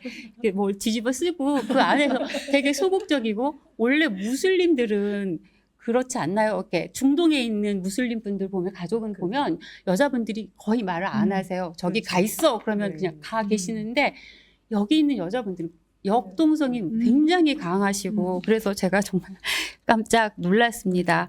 그리고 막 그분들이 처음 저를 본 건데 그래서 국립중앙박물관에서 무슨 악보를 나눠주면서 그 동요인데 우리 여기서 퍼포먼스를 해야겠다. 그리고 올려야겠으니까 너의 역할은 이거 이렇게 해서 저 제자들까지 데리고 가서 이제 그거를 같이 시연을 했었고 그리고 또 그 가족 사랑, 친지 사랑이 굉장히 커서 모든 가족들을 이렇게 하나하나에 대해서 선물을 사기 위해서 거의 이틀을 아주 집요하게 아주 세밀하게 선물을 다 하나하나 챙기셨고 나중에는 제가 제 여행 가방까지 하나 더 드릴 정도로 다 동료들도 챙기고 내가 대표로 왔으니까 그래서 이거 우리나라에서 이미 사라져버린 이것들 아직도 살아있다.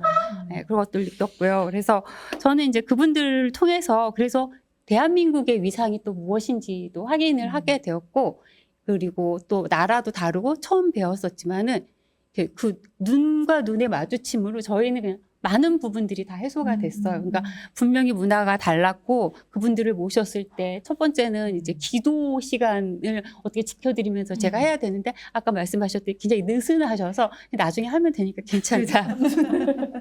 네, 뭐 음식도 굉장히 다 이렇게 수용적이시고 좋으셨어요. 그런데 이제 화장실에 어떤 문화가 조금 달라서 제가 미리 이제 배려를 못했지만은 기본적으로는 어쨌든 간에 제가 충분히 뭔가 이렇게 같은 아시아 여성으로서의 동지애를 그냥 뿌듯하게 느끼고 보내드렸던 그런 기억이 있습니다. 그러면 이제 제가 교수님께 드리고 싶은 그 이제 강의를 듣고 나서 여쭈어보고 싶은 내용들이 하나 있는데 이게 어디 갔지? 네. 첫 번째는 그 설문 대상에 인도네시아가 여느 그 대도시하고 비슷하다는 게 뭐냐면은 이미 인도네시아는 몇백 년 동안 그 서구의 어떤 식민 지배를 받아서 서구 문물을 훨씬 우리보다 더 서구화된 문화를 가지고 있고 거기에 있는 부유층들은 다들 이렇게 뭔가 미국 그냥 작은 맨하탄으로 옮겨놓은 것 같은 그런 느낌이었어요. 그래서 저는 이제 이 설문 대상에 그 아까 말씀하셨던 저희 집에 그 가사 도우미처럼 있는 그런 그 외곽의 분들이라든가 이런 분들까지 다 설문 대상에 포함이 되어서 이것이 된 건지 그래서 만족도가 이렇게 높은 건지 혹시 낮을 수도 있던 건 아닌가 이런 생각이 되고 그리고 실제로 우리가 뭐 경제적인 것도 좋고 교육열도 우리가 뭐 다 높고 이런데 우리는 만족도가 낮은데요. 이 종교의 힘이 너무 과하면 이럴 때도 있잖아요. 그냥 정신 승리? 나의 현실은 고통이지만 이게 종교의 힘이 작용하는 게 이게 실제적으로 있는 그 사람의 실제 만족이 아니라 종교의 옷을 입은 만족은 아닌가 이런 생각을 잠시 했습니다. 두 번째는 그분들의 건강 만족도가 좋다는 것을 보고 저는 좀 놀란 게 자카르타 갔었을 때 교통이 너무 안 좋아서 매연이 엄청 심했거든요. 그다음에 담배를 무지 많이 피우세요. 그리고 평균 수명도 우리나라보다 자카르타 쪽이 한 10년 이상이 더 이렇게 낮은데 어떻게 그 건강 만족도가 이렇게 있는 건지 이 숫자에 대해서 저는 굉장히 약간 의문을 갖게 되었습니다. 그리고 이제 이 말씀을 듣고 제가 한 가지 제언을 드리고 싶은 게 있습니다. 여기 이제 같이 조사를 하다 보니까 뭔가 네, 그러니까 인도네시아의 평균 연령이 30이래요. 그러면 우리나라가 지금 45세가 넘어가 있는데 이 젊은 층이 많다 그러는 건 결국은 우리가 주목해야 될 또 세대일 수도 있는데 이런 쪽에 가치 조사가 좀 행해졌으면 좋겠다. 그런데 어떻게 가치 조사를 우리가 하게 되느냐 할 때 이 아름다운 강자를 저는 그 아시아의 청년들하고 같이 그러니까 이제 글로벌 랭귀지인 영어로 해서 이렇게 이것들을 가지고 또 장기적으로 몇 개월 정도를 이 비슷하게 해서 청년들 사이에서 그들의 가치를 공유하고 한번 담론을 해보는 것은 어떤지. 왜냐하면은 옛날 같으면 이게 힘들었지만 이제 우리가 줌을 상용할 수 있잖아요. 그래서 이렇게 몇 번씩 해서 정기적으로 만나서 이 가치를 충분히 논의한 다음에 어떻게 이제 사정이 된다면 대한민국에 모여서 이 친구들이 이미 모여져 있는 그 어떤 교류의 자산을 가지고 할 때 훨씬 더 이것이 빛을 발하지 않을까. 왜냐하면 우리가 보통 막 뭘 프로그램을 하면 일방적으로 우리가 다 만들어서 사람을 뽑아서 5박 6일 하는데 만약에 이런 기존의 이제 만남들이 많이 이렇게 축적이 된다면 너희들이 원하는 어떤 관광이라든가 아니면은 그 여기 보고 싶은 곳이라든가 이런 거 자기네들이 스스로 만들어서 청년 주도적으로 뭔가 할 수 있는 그런 좀 프로그램들이 자생적으로 있었으면 좋겠다는 말씀을 드립니다. 감사합니다. 네, 감사합니다. 역시 또 문학가로서 또 그리고 교육자로서 굉장히 다양한 방면에서 좋은 말씀을 많이 해주셨는데 우리 또 최경희 박사님 또 그에 대한 답변 부탁드리겠습니다. 네, 굉장히 두 분의 선생님이 좋은 얘기 많이 해주셔서 어차피 지금 대도시 서울 관악구 가족센터에서 우리가 자카르타에 대해서 이런 얘기 저런 얘기 하고 있다는 것 자체가 정말 새롭고 되게 굉장히 가까워진다는 느낌이 들고 각자의 경험 속에서 얘기를 하니까 이제 저는 지금 오늘 다양한 얘기들이 많이 되는데 이런 얘기들을 하고 있다는 것들이 우리의 한국과 인도네시아 관계의 변화라고 생각이 들어서 너무 흥미롭고요. 앞으로도 더 많이 이제 연구를 해야겠다 그런 생각이 들면서 우리 사리산티 선생님께서 이 발제문 중에 사실 제가 꼭 이거를 어딘가에 제 발표문에도 넣으려고 했는데 찾는데 너무 어렵더라고요. 아까 말씀하셨던 자선, 체리티,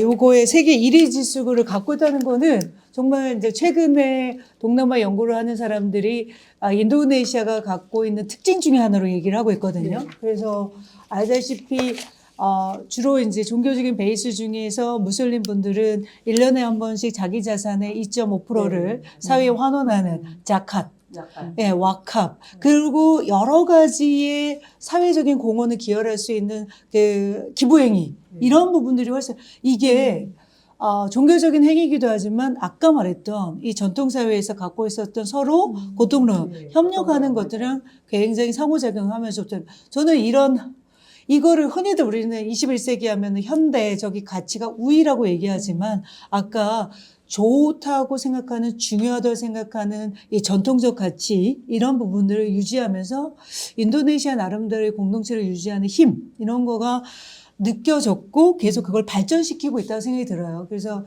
제가 쓴 논문에도 자캇노믹스나 와캅노믹스 이러한 기부행위를 통해서 새로운 경제적인 시스템을 만들어가는 것도 제가 주목하려고 하는 부분이고요. 그런 면에서 우리 선생님께서 이 부분을 강조해 주신 거 저한테는 너무 좋고요.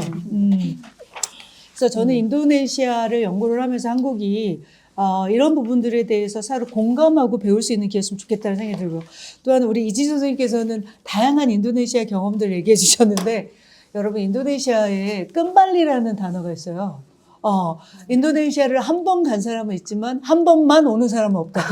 반드시 다시 오게 된다는 그런 만큼 인도네시아라는 매력이라는 것들이 얼마나 많은지에 대한 얘기를 하는데 우리 이진우님께서 얘기했었던 가사 도우미 뻔반뚜 그러면 집에 특별하게 엄청난 부자가 아니어도 운전해 줄 수 있는 수피르가 있는 거 그래서 이런 얘기를 전통적으로 하거든요. 인도네시아에 주재원으로 가려고 했었던 부인들이 맨 처음에는 절대 갈 수 없다. 그런 후진국. 내가 어떻게 가냐.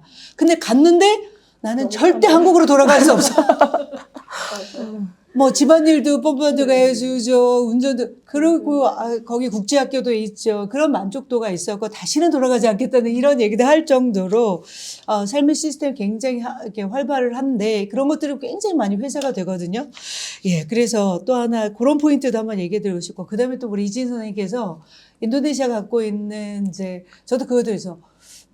해가 제일 먼저 뜨는 나라. 이 적도의 나라라는 것들을 상징해 줬는데, 적도의 나라를 포함해서 인도네시아는 스스로가 굉장히 프라이드가 있는 게 환경이거든요, 환경.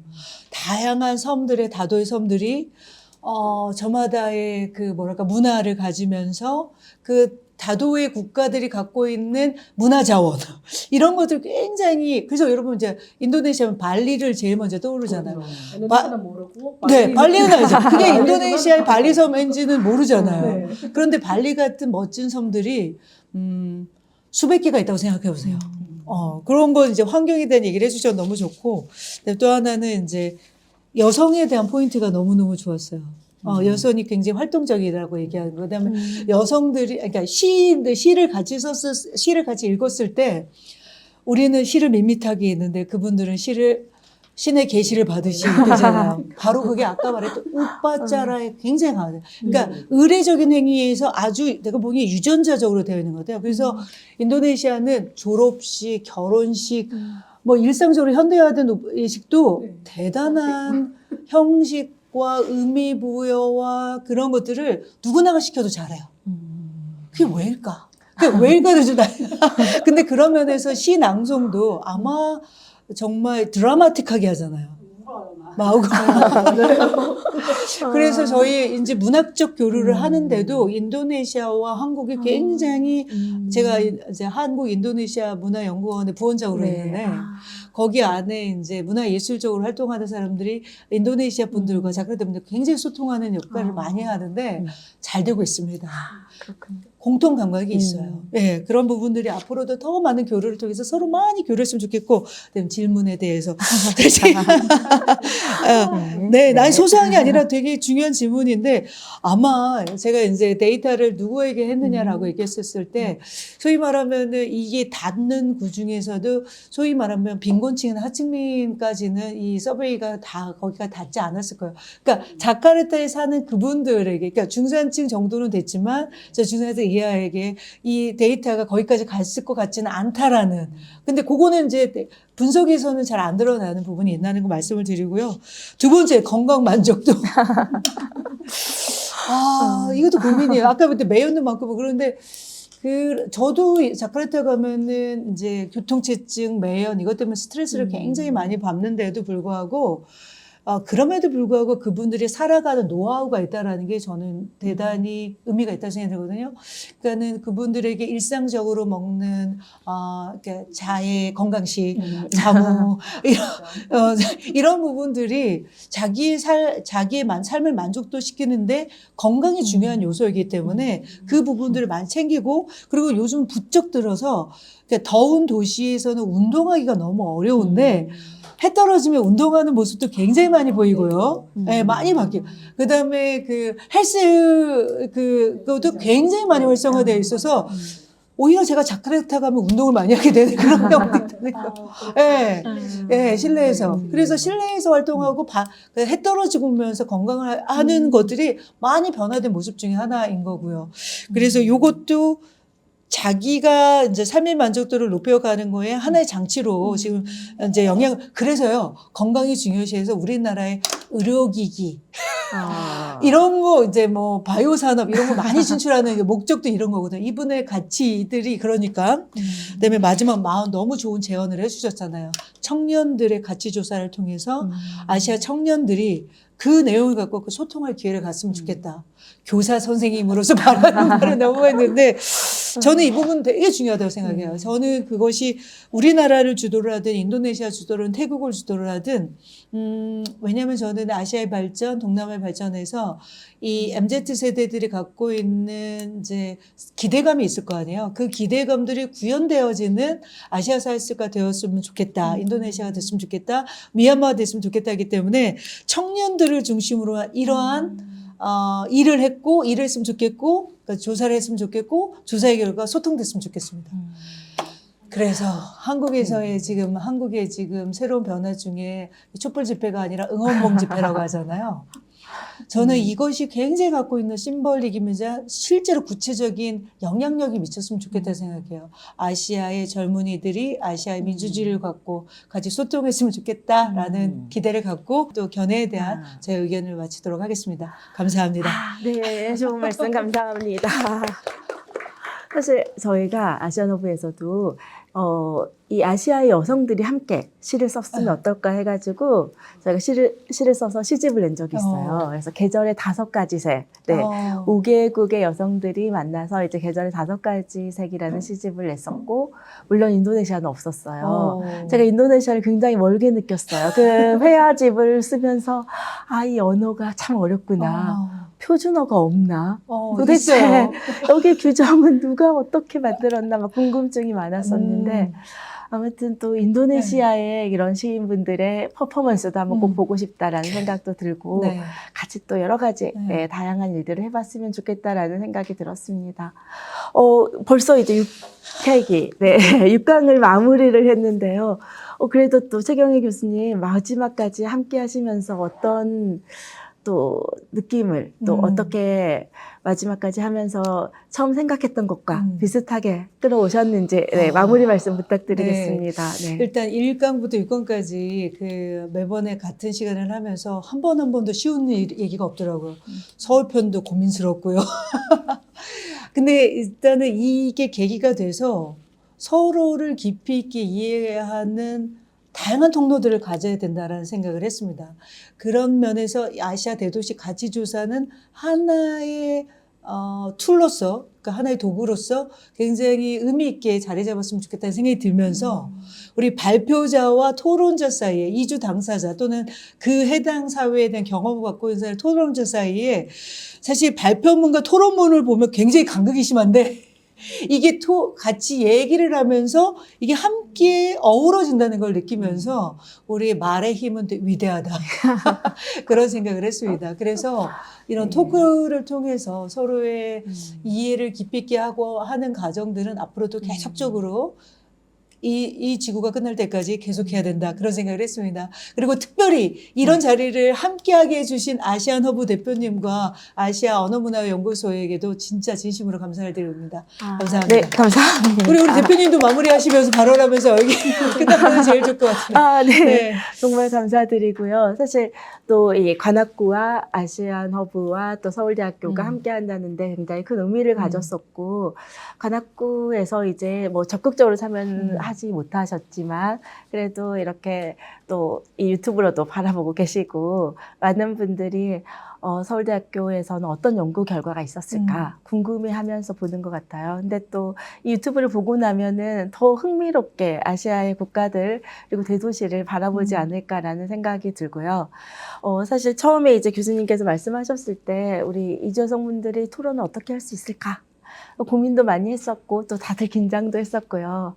그래서 사리사치 선생님 모실 때도 혼자 하면은 또 긴장할 것 같아서 이진희 선생님을 또 모시고 든든하게 또 옆에서 함께 지원해달라라고 요청을 드리기도 했는데 생각보다 다들 굉장히 준비도 잘하셨고 또 재미있게 말씀해 주시는 것 같아요. 그래서 현장 이야기들을 또 이 자리를 통해서 또 발표자분들과 또 함께 나란히 앉아서 이렇게 토론할 수 있는 기회를 주셔서 정말 감사드리고요.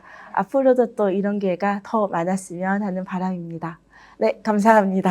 감사합니다.